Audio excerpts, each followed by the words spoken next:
ওটা কে? তো এটা হচ্ছে আমার মামা, এত ইয়াং মামা দেখেছেন, আমার থেকে ছোট। আসবি হ্যাঁ, ফোন করে জানাবি হ্যাঁ। মহাকাল, হাই হাই বন্ধ হয়ে গেল যে রে। তো যাই হোক, আমি হচ্ছে গেছিলাম মন্দিরে পুজো দিতে, জাস্ট এক্ষুনি এসেছি। আর চুলটা বেঁধে রেখেছিলাম বলে শুকনো হয়নি, তো আসার পথে মামার সঙ্গে দেখা হলো, দিয়ে ছেড়ে দিল। মামা বলতে মায়ের হচ্ছে ভাই, মায়ের মামার ছেলে। তো ওখানে শিব মন্দিরের মাঠে ছিল, নিয়ে আমি বললাম চল, আর দাদা বৌদিও এসছে দেখা করে নিবে, আর আমাকে ছেড়ে দিবি, সেই জন্য এসে দেখা করে গেল আর আমাকে ছেড়ে দিয়ে গেল। তো যাই হোক, এই যে আসার সময় দুধ নিয়ে এসেছিলাম, মা এখানে আমার জন্য চা বানাচ্ছে একটু, আর এদিকে বাবা। তো বৌদির সঙ্গে এখন একটু কাপড় দোকানে যাবো, তো চলুন কাপড় দোকান থেকে ফিরে এসে দেখা হচ্ছে। মাথাটা না ধরে গেছে, একদম ধরে বোম হয়ে গেছে মাথাটা, বমি বমিও লাগছে একটু। তো ভাইরাল লোক এসছেন, এখন ভাইরাল লোকের শাড়ি নেই, সেই জন্য হচ্ছে শাড়ি নিতে যাচ্ছি। শাড়ি নিতে যাচ্ছ তো বৌদি? হ্যাঁ। তুমি দেখতে পাচ্ছ আমাকে? আমি না তাকাতে পাচ্ছি না, মাথাটা প্রচন্ড যন্ত্রণা। যখন বোনের বাড়ি আসি তখন একটা শাড়ি নিয়ে আসি, একটা শাড়ি নিয়ে আসছিলাম, রেখে দিয়ে আসছি, মানে এখানে রেখে দিচ্ছি, মানে কোথাও যে যাব, এখানে থাকার তো বেশি দিনের প্রোগ্রাম ছিল না। এখানে এলে না আট গাট ভেঁধেই আসবে, কারণ এখানে প্রোগ্রাম থাকে না, কিন্তু এখানে তো সে থাকা হয়েই যায় না। তোমাদের ঝাড়গ্রাম, সত্যি আমি ঝাড়গ্রাম একদিনের জন্য যাই, কিন্তু 10 দিন থেকে আসি, সেরকম বৌদিরা এখানে ভাবে আজকে আসছি কালকে চলে যাব, তারপর সেই থেকে যায়, মানে থাকা হয়ে যায়, এটা অটোমেটিক। এই দোকানটাতে ব্লাউজ কাটাতে দিবে, একটা তো কাটিয়ে দেখবে কেমন কাটাই, কত করে কাটায়, কত করে নেয় জিজ্ঞেস করে, আবার চলে আসবো তখন। তো চলে এলাম কাপড় দোকানে। এখানে এখন আলমারি টালমারিগুলোকে বাইরে বের করে দিয়েছে। চলো।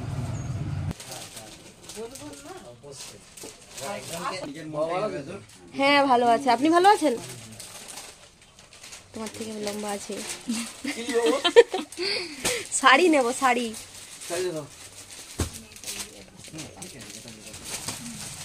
আমাদেরকে শাড়ি দেখান।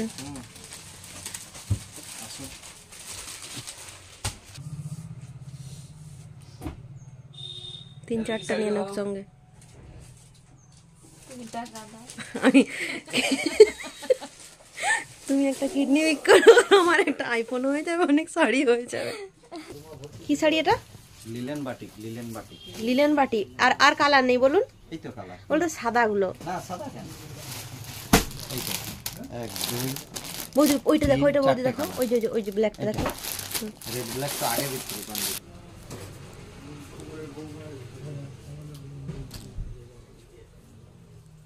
খুব সুন্দর লাগে। বল ওই দামে ভালো শাড়ি পাওয়া যাচ্ছে না, আর একটু বেশি দামে পাঠাও। এইটা ভালো লাগছে, সবগুলোই ভালো লাগছে যতগুলো বলো। ছোট বৌদি দেখলে কি বলবে? দিদি ভাই আমিও একটা নিব, ভিডিও বানাচ্ছি। হ্যাঁ শাড়ি নেওয়া হয়ে গেছে, এবার হচ্ছে ব্লাউজ।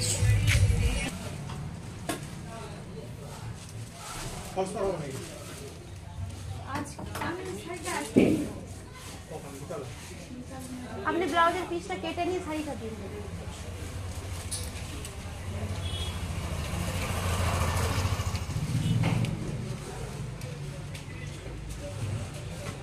আর ব্লাউজের মাপটা দিয়ে দাও বৌদি।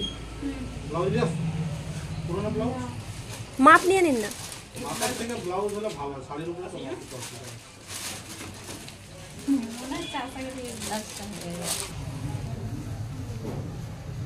তোমার যে ব্লাউজটা মানে মাপের হয়, ওই ব্লাউজটা এসে দিয়ে দিলে। দাদা দুদিন আগে এসছে, বৌদি দুদিন পরে। তো এই যে এখানে মা বাবা দাদা সবাই বসে আছে, এখানে ত্রিশান বাবু। ঘরটা এখন চুপচাপ আছে, কারণ হ্যাঁ, আর বড় লোকটা হচ্ছে ঘুমোচ্ছে, সেই জন্য হচ্ছে ঘরটা এখন চুপচাপ আছে।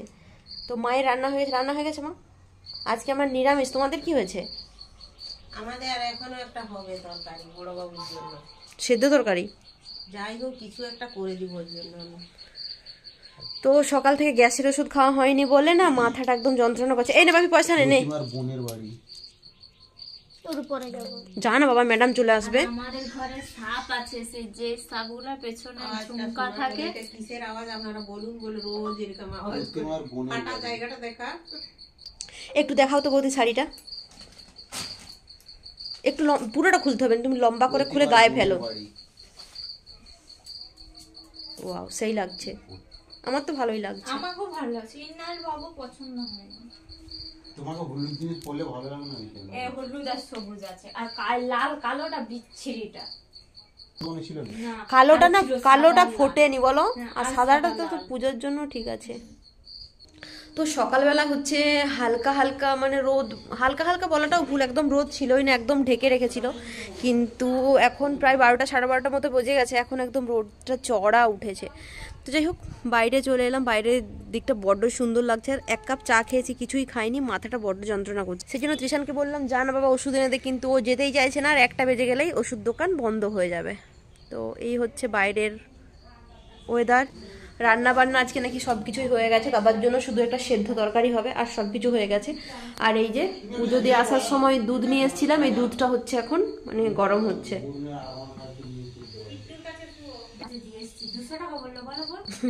লোকটার চ্যানেলটা আমি সার্চ করছেন বাবুর পক্ষীরাজ বের করে দিলাম। তৃষান বাবু এখন যাচ্ছে ওষুধ এনে দিতে।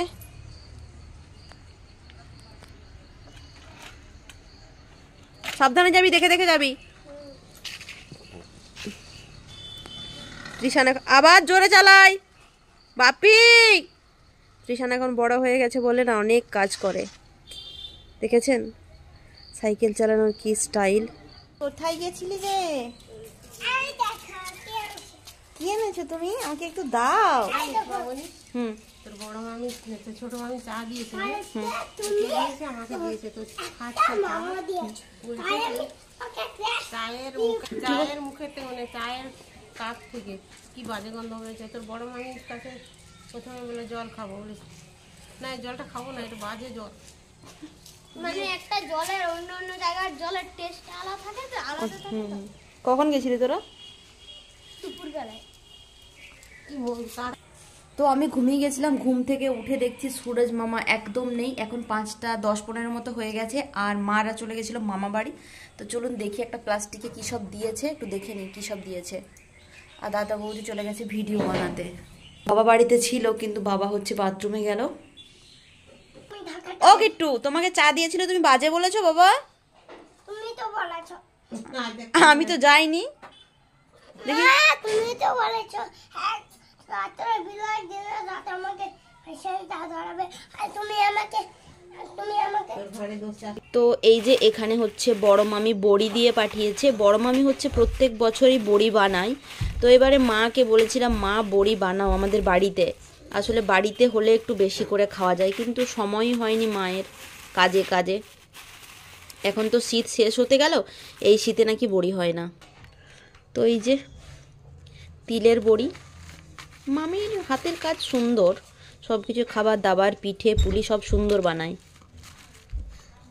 আর এই যে সেই প্রিয় জিনিসটা আবার দিয়ে পাঠিয়েছে সজনে ফুল। এটা নিশ্চয়ই হচ্ছে দিদিমা দিয়ে পাঠিয়েছে। এটাকে ধুয়ে ভালো করে পরিষ্কার করে বড়া বানাতে হবে, নাহলে এমনি ভাজলেও বেশ আমার ভালোই লাগে। কার কার ভালো লাগে সজনে ফুলের বড়া, সজনে ফুল ভাজা? আমার তো বেশ ভালো লাগে। আর এই যে তুলসী, হলদি, আর এদিকে হচ্ছে ডাইজেস্ট।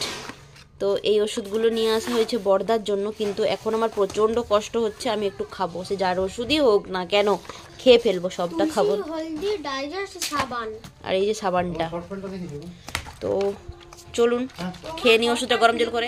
মানুষকে পড়াশোনা করতে বললে এরকম হচ্ছে, ঢাকা নিয়ে ঘুমোয়। তো যাই হোক, আমার মাথাটা প্রচণ্ড যন্ত্রণা করছে, মাইগ্রেনের যন্ত্রণা। অনেকগুলো ওষুধ খেয়ে ফেলেছি, এখন একটু আয়ুর্বেদিক ওষুধ খাবো। হোমিওপ্যাথি, অ্যালোপ্যাথি সব খেয়ে নিয়েছি, কিছুতেই কমেনি। আসলে মাইগ্রেনের যন্ত্রণাটা শুরু হলে যাই ওষুধ খাই না কেন কমে না, সেই 24 ঘন্টা পর না হয় 12 ঘন্টা পর। প্রচণ্ড যন্ত্রণা, অসহ্য যন্ত্রণা, এটা সহ্যই করতে পারি না, প্রচণ্ড কষ্ট হয়। তো যাই হোক, ভিডিও শেষ করে এডিট করে আবার পোস্ট করতে হবে। আজকে ভিডিও এই পর্যন্তই। কিট্টু এদিকে চেঁচামেচি করছে, না কোনো গন্ধ সহ্য করতে পারি, না কোনো কেউ চিৎকার করলে সহ্য করতে পারি, না এই লাইট সহ্য করতে পারি।